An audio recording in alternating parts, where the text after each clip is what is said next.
With me, our family treated me pretty good. Yeah? Oh, I met Dorothy on a, of course, I never, she was pretty popular, you know. A lot of guys try to, talked about her when we used to go, but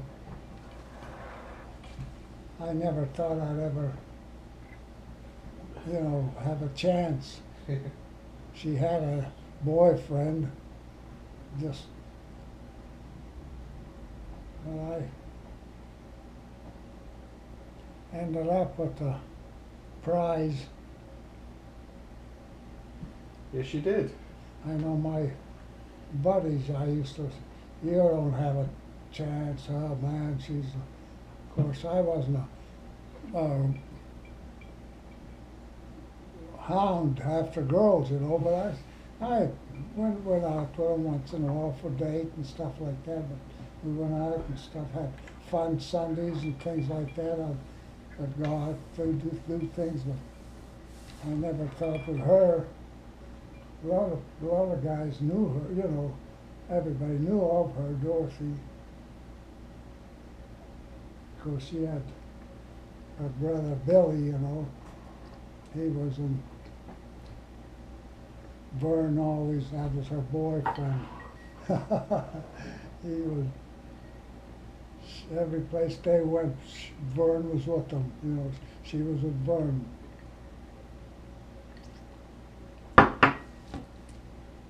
But when she said, yeah, So how did you ask her out on your first date? huh? How did you ask her out for the first time? We had it was Christmas, and stuff, New Year's, and the men there, all the young guys at the church, there was probably about 20, 30 young guys, just from 18 to 40, and we were having a party, going to have a New Year's Eve party, and I was president of the club of the organization, Yeah. and we were up the hall, we had a real nice hall, we were going to decorate it for New Year's Eve party, everything. And a couple of days before that, we were up to work, and some of us guys, and your Dorothy come up there, and I don't know, something for the church or something like that, and she come down the hall, or maybe they had choir practice, I think, or something, the girls. Anyhow, she come down and saw us doing that, and I heard her making comments about, well, you guys are going to have mistletoe, aren't you? You kiss under the mistletoe, New Year's Eve, stuff like that. And I don't know. Anyhow, I heard that. So after she left, I said, we're going to have mistletoe. And I got old Mike Brennick and John Beck, two of the guys. I said, you guys go find some mistletoe. The mistletoe's real rare up there. You got to buy it in a flower shop or something like that. They they said they spend all day all over the neighborhood, 20 miles out of the city looking for mistletoe. And they said every place they went, well, I asked if they got any mistletoe. I'd laugh at them and smile. Finally, they found some little shriveled up mistletoe. And we had that for New Year's Eve. Of course, Dorothy wasn't, she was supposed to go, she said, or I understood that somebody said that she went with Vern, went to the show with Vern, and she wasn't at the party. It was, a lot of big gang at the party, everybody having great, and not her, just there.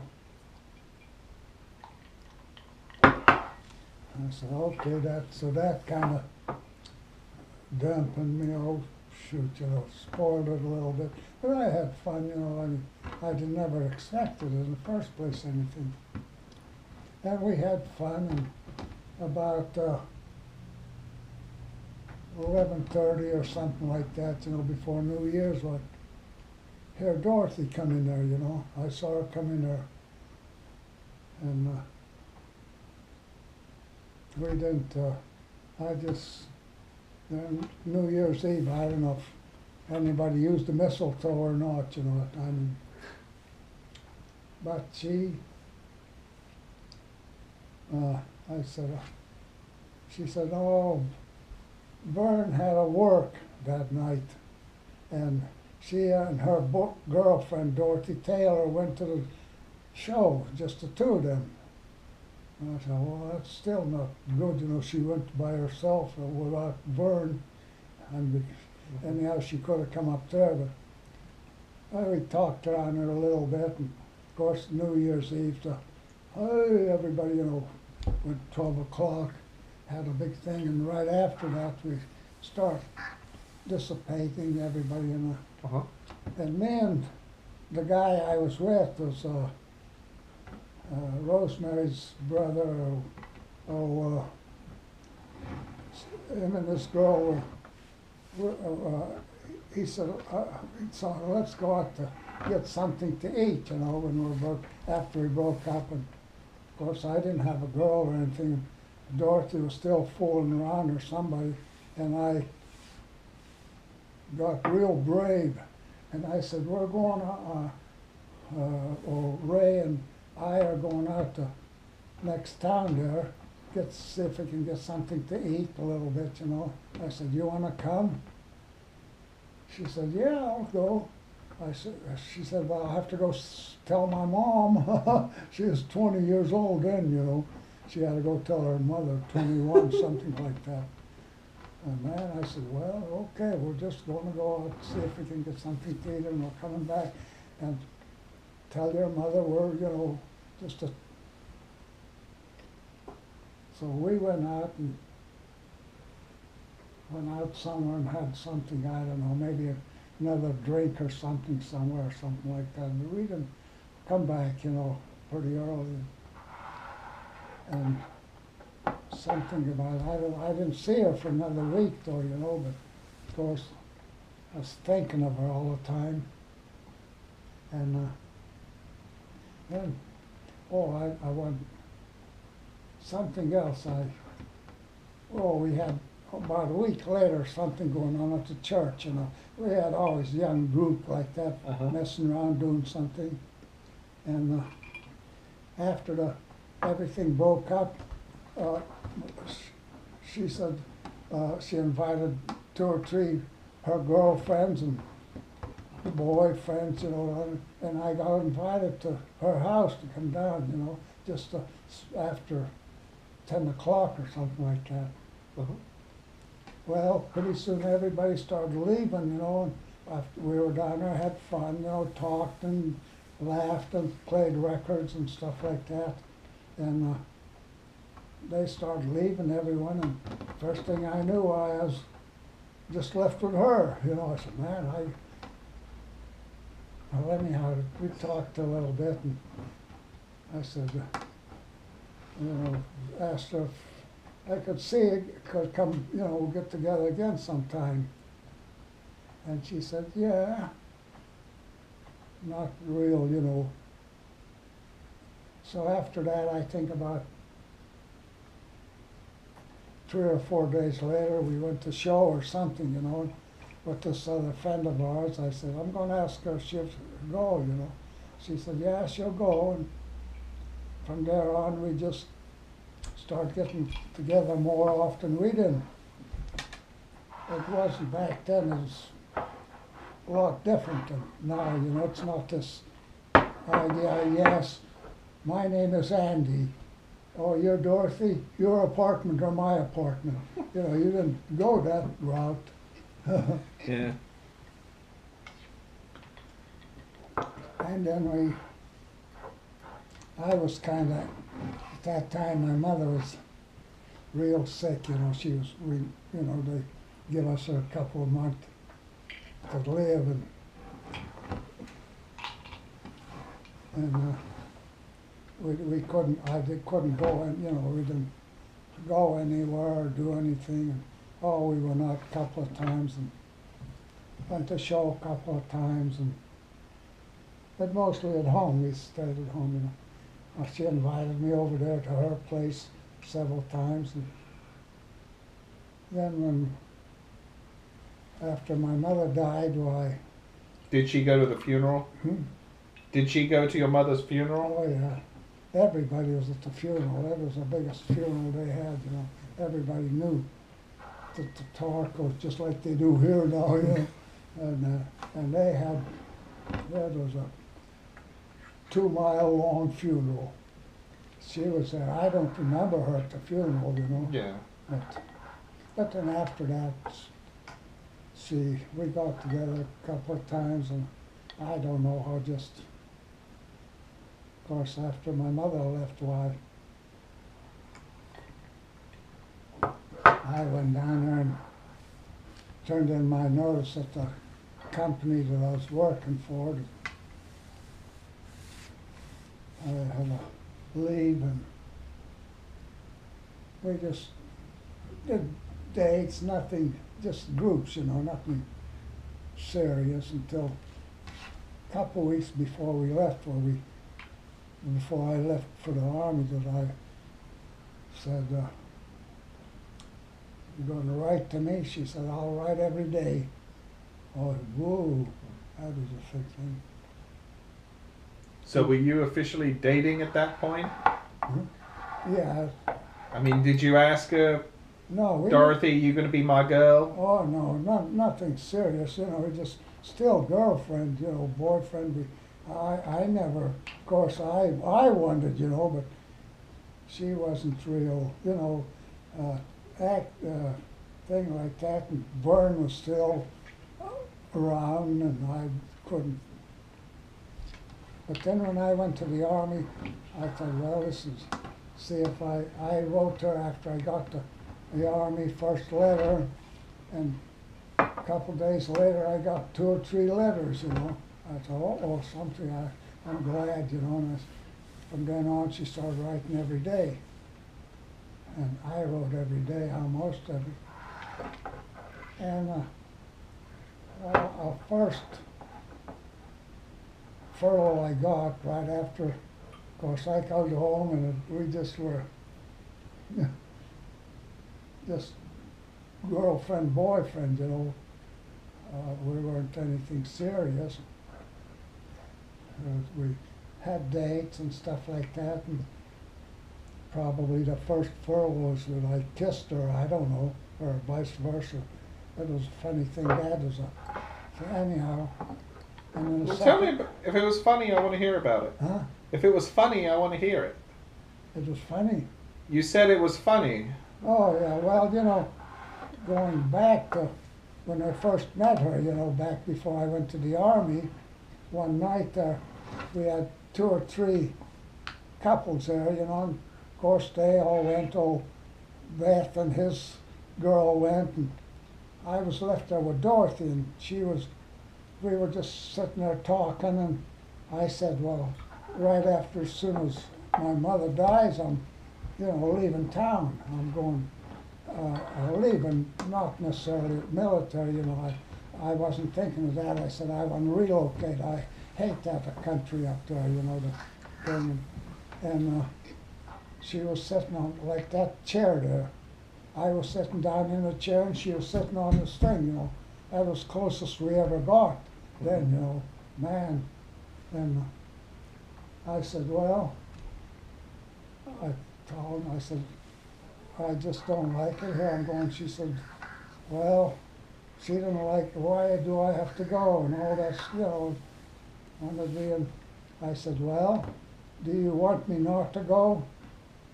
She said, don't go. Yeah, I want you to stay here. Don't leave.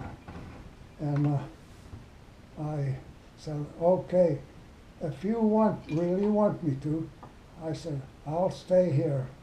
I'll stay home, I was ready to go off. And she said, oh, will you? I said, yes. So she grabbed me and hugged me, and, first kiss, that was she didn't know how to kiss, I didn't think. Anyhow, that was the most contact we've had, you know, in the middle like that. And on us, after the first furlough, I went back to the army, and then the second furlough was when I come home. I went down and bought a ring, you know, bought her the engagement ring, because by then we were through the mail, you know, talking about pretty serious, you know, and everything about. When I come home on the second furlough, Peg was home, and her mother and everybody, and I was down in the living room. We were down there, you know, and it was in the daytime, just, you know, in the afternoon. Mm-hmm. I give her that ring, just nothing real, you know. I mean, did you get down on one knee? Huh? Did you get down on one knee? On what? Did you get down on one knee? No, I just handed her the ring, you know, as in the box and stuff like that. And of course she went gaga and everything, crying and everything, all that stuff. And she ran upstairs and called her sister first, you know, and she just stood there, and, you know, the ring was on her, and crying and stuff like that. And Peg's, what's wrong, you know? And she said, she had a ring there. She said, you know, like that. And old Peg, of course, she said, oh, I can see my sister's engaged. And then they went and told her mother, you know, and says, and from there on, that's it. When I went back, that was about, let's see, I was in there about, it was in winter, I think, cold. It's my second furlough. And then from there on, it just felt like it was, you know, after when I come home, anytime I came home, I think one more furlough. I came home before we went overseas, and I went out to San Luis Obispo, California. We got out there to disembarkation point, you know. We had about 3 months to get ready to be shipped overseas, and she came out there, you know, her and her girlfriend, to visit me by train, you know. And she was there about 4 or 5 days. And of course we were, What you guys do for that 4 or 5 days? well, I know one thing. One of the guys, I was at a wedding best man at one of my friends, and she was there, you know, and Dorothy saw that wedding, and then we went out a couple of times. We couldn't get out of the camp, you know. We were, well, I mean, not able to go, no, not even San Luis Obispo. Just by 8 o'clock, you had to be back in, 8 or 9 o'clock at night. And she was downtown. She had one of the guest houses or whatever it was down there. And heck, I'd go down there and spend a couple hours, you know, days, and she was there on a weekend too. And she came out to camp, and I took her all over camp, you know, all that, met her, all my friends and everything, you know, and then she went back home, and I didn't see her for about 2.5 years after that.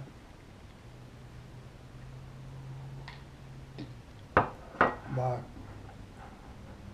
3 or 4 weeks later, we got shipped out. I ended up in Hawaii. We ended up in Hawaii for a couple of months, few months. And then when, of course, after the war, I mean, it was assumed we were going to get married. The only thing is I didn't know when. When I got discharged, of course, I wanted to,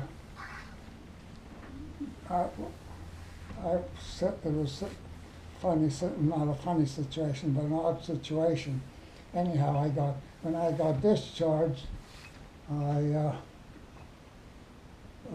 didn't go we didn't go as a unit, because there was just a few of us left of the unit, and we were come back on like a bunch of, we didn't go as a unit, just extras.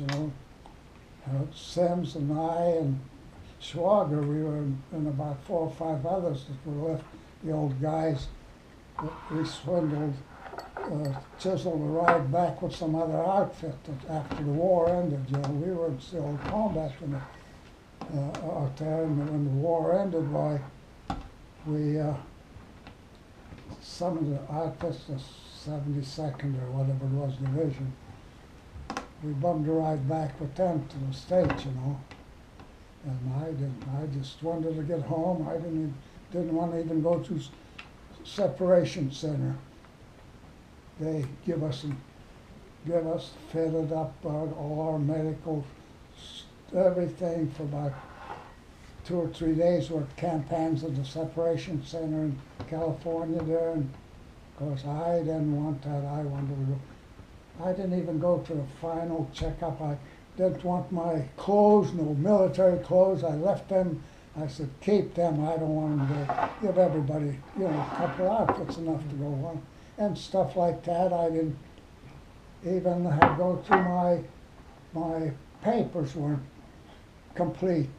And, but anyhow, I finally when I got home, I was in campaigns and I met a young guy there, and I thought I knew him, and we just, of course, there's thousands of GIs there, military going, and there was military, and there was a prisoners of war camp, Germans were there and everything. It was a dang mess. And I went up to that guy, I said, aren't you Eddie, whatever his name was? He said, yeah, Andy, I know. And it was my neighbor, he was in Europe or someplace, not even my outfit, all the way, but he was getting discharged. And I said, you leaving? He said, yeah, I'm going right now, that day. And I said, well, tell Dorothy that, I'll see her in a couple of days. She didn't know because she didn't, we were coming by ship, and it took us 21 days to come back by ship. And of course, he got back to Maisie. He never saw Dorothy, never told her nothing, which after that I was glad, Yeah.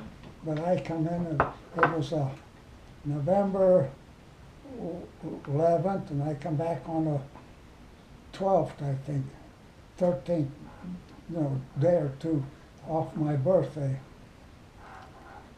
I got discharged out there, and I took off for home. I had my old duffel bag, stuff, the personal stuff, and some clothes that I finally took. And I went on from California to Cleveland by train, and then from Cleveland to Sharon by bus. I got to Sharon, and then I had to get a bus from Sharon to Maisley. And weather just like today is out there, drizzly, cold, miserable, man, dark. I thought, well, and I got off at the corner, the little town that we lived in, Maisley, just nobody out, half a dozen of lights in the whole town. And the bus pulled up to the stop there. I told them I went off there. At Maisley, at the corner of the street there. And as I got off, there was a girl getting on the bus, And here it was my cousin from Youngstown. She was getting on a bus to go to Youngstown. She had been over to see my dad, they used to come over to see. She was my third cousin or something. So she was the first one to see you when you got into town? Yeah, she hollered out, Andy, and she called her. I hadn't seen him nobody in 3 years almost there. And she told a bus driver, go on, and she come over with me, walked over 2 blocks to my house, and my dad was sitting there just like this, and ready to go to bed. It was about 10 o'clock at night when I walked in there to my house, and well, Helen, she stayed there. That was my cousin, for about till the next bus, an hour later, one bus went an hour later, and of course, when I said hello to my dad and everything, and for a few minutes I went over to I wanted to see Dorothy, So I walked 2 other blocks down there after Helen went, and I told my dad, I'm going to go, see Dorothy, and of course he didn't, wasn't in favor of her anyhow. Anyhow, I walked over there to Dorothy's, and I walked in there, and there was just Peg was home, Dorothy's sister, and her dad, and Dorothy wasn't there, so they didn't have a telephone. They were next door to nobody, only a couple of people had telephones in this town. Anyhow, they finally got hold of Dorothy, and she was at this club, she had a club, the women, girls, they're from high school. They've had every month or something like that to meet at different places, and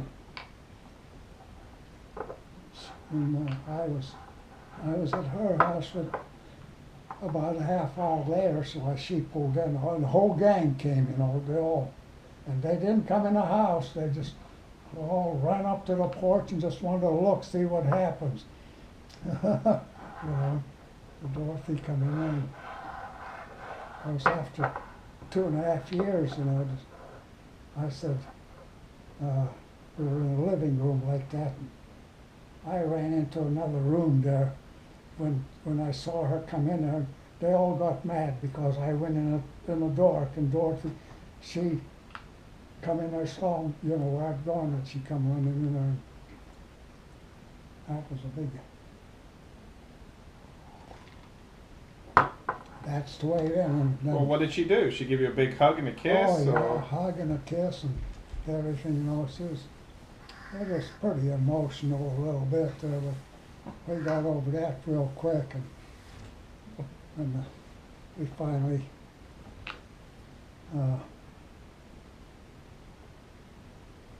so it was December, November, December, or just, getting acquainted and all that stuff and having fun. And she never told me anything about marriage, I said, heck, and here it was February already, and I said, for the next month and a half, you won't be able to marry Lent, before Easter.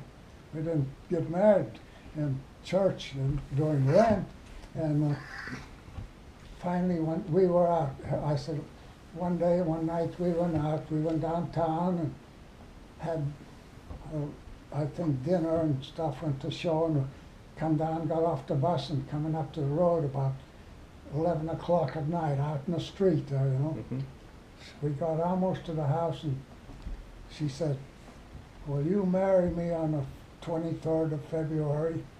That was about 4 weeks away, And that's when I knew that I was actually going to get married. We went up to church and went out to Warren and got all the papers. You had to get a license, went out to Warren County Courthouse, and we went out there.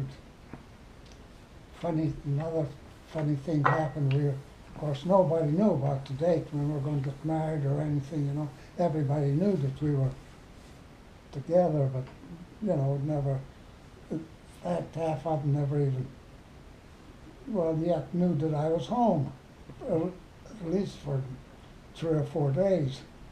And we went out to Warren to the county courthouse, and here was as we walked up the steps, you know, the big steps like courthouses here, big courthouse, you know, a woman comes out of there, and here's Vern's mother, you know, her ex, Dorothy's ex, course, right away, you know, she started talking to me. I didn't know her very well, you know. I just said Dorothy and her were talking a lot of things. I was just there for a little bit. And she said, well, she knows what we're here for. And she said, okay, but she always wanted her as a daughter-in-law. She said she always wanted, you know, Vern's daughter-in-law. And Dorothy said, well, that's the way it happened. And we went there, and I had to register my discharge papers, and we got our license and everything. By the time we got back to Majory, back home that night, why, everybody knew everything. Then we went up to church and set the date. About 3 or 4 weeks later, we got married. We always planned on it, but I didn't have no date. I didn't know nothing. You know? But that's the way it was fun. And then on 23rd, we got married. And Saturday morning, and of course, the whole town was there, you know, all our friends and everybody. That afternoon, we took off, went out to Cleveland, got on a train, and took off to New Orleans. So, where'd you spend your wedding night? Cleveland, Ohio. Like a hotel or something? The Tatarko Hotel, the biggest hotel, and of course we went by to the hotel and taxi, you know, in by bus and taxi, and picked, dropped us off there, and the bellboy come out there, you know, picked up our suitcases, and we were going through the lobby, you know. It's a big fancy lobby, and a little shy and everything, you know, and this thing, and they said there's people looking at us, you know, and thing, and I didn't pay attention. And after we were married, we went to a reception, you know, the reception, and while I was at the reception, Peg, her sister, filled our suitcases with rice all over. And every place we went, rice was pouring out of the thing. Of course, everybody in that fancy hotel looking there and smiling, laughing and everything, you know. I know that was the most embarrassing thing, and she couldn't hardly stand it, you know. And the next day we got on the plane, on a train rather, Cincinnati, and then from Cincinnati every day we'll travel during the day, you know, and stop at night. And we went from Cincinnati to Birmingham, Alabama, and then from Alabama to Mobile. So was your wedding night the first night that you and Grandma got physical? Well, that's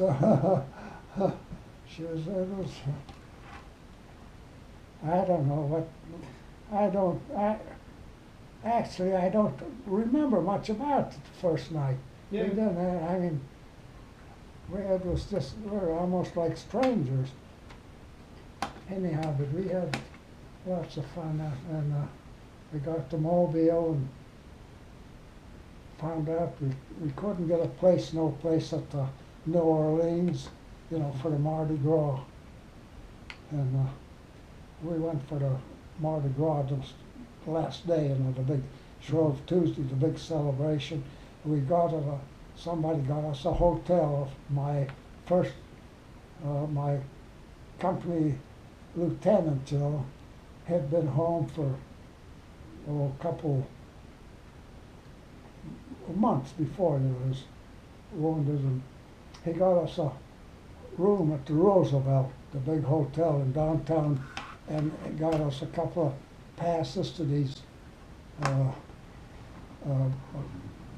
uh, parties that they used to have, you know, from New Orleans on Mardi Gras. Everybody has, you know, crews and uh, uh, Rex and everybody around. Everybody's, man, you walk down there crowded, you're walking down the street, and it's no exaggeration. A good-looking chickie would just come up to you and hug you and smooch you and everything. Vice versa with Dorothy's that come and kiss her. Everybody said that was the first one they had after 4 years, you know, war, where there no Mardi Gras celebration in New Orleans, and we got us at a Roosevelt Hotel for one night. So we were there. The next day we went back to Mobile and spent a couple more days there. And then we took the train back to Dayton, Ohio, and stopped off to see her brother. He was in Dayton, Billy, and went home, and that's it. Very cool. Very cool. Hmm. Very cool. I guess- it was fun. There was no everything was. I guess next week, can I ask you about the? We'll talk a bit more about the war and what it was like in the war. I'm not going to talk about that.